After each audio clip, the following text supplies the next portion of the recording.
আসসালামু আলাইকুম, সবাই কেমন আছেন? আজকে আমি বানাচ্ছি কামরাঙ্গা।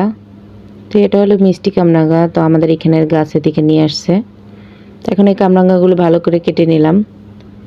এখন দেখেন ভালো করে জিরি জিরি করে কাটবো।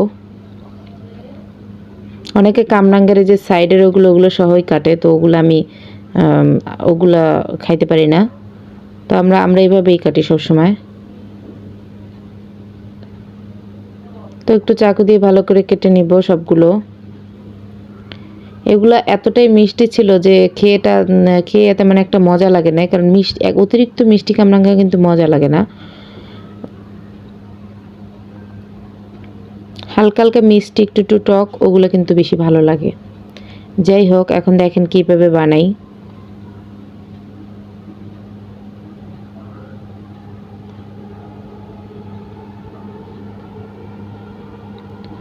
এখন এগুলো কাটা হয়ে গেলে তখন কিছু শুকনো মরিচ নিব, আর একটু সরিষা, কাসুন্দি ছিল না বয়মেরগুলো, তো আমি একটু সরিষা বেটে নিয়েছিলাম। আর সাথে একটু এই যে এটার মধ্যে এখন দিয়ে দিলাম।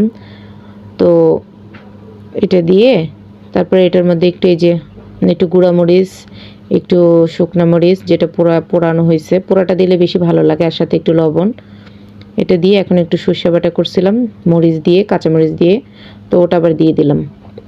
তো দিয়ে এখন এটা ভালো করে মেখে নিতে হবে। যতটুকু প্রয়োজন ঠিক ততটুকু নেবেন। এখন এটা ভালো করে মেখে নিতে হবে।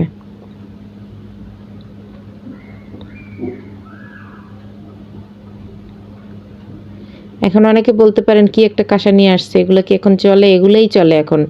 এগুলো কিনতে যান না, দেখবেন যে এগুলোর দাম কত, যেগুলো অনেক দাম।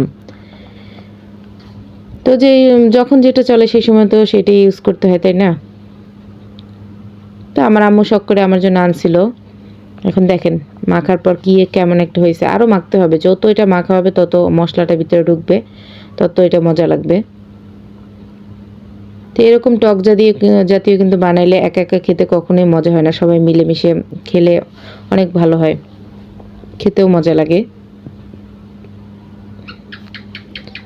কি জিভে কি পানি চলে আসলো সবার? একটু জানাবেন সবাই।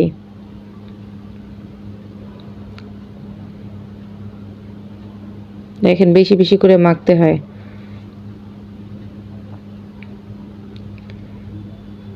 ঝালের পরিমাণটা হয়তো বা আপনারা ভাবতে পারেন বেশি, ঝালের পরিমাণটা বেশি না, ঠিকই আছে।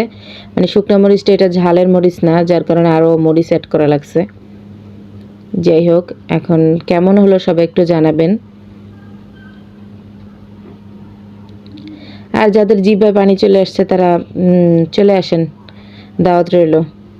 পরে বলবেন কি আপু আমাদের দাওয়াত দেন না। আমি কিন্তু ঠিকই দাওয়াত দিই সবাইকে, কেউ দাওয়াত গ্রহণ করেন না।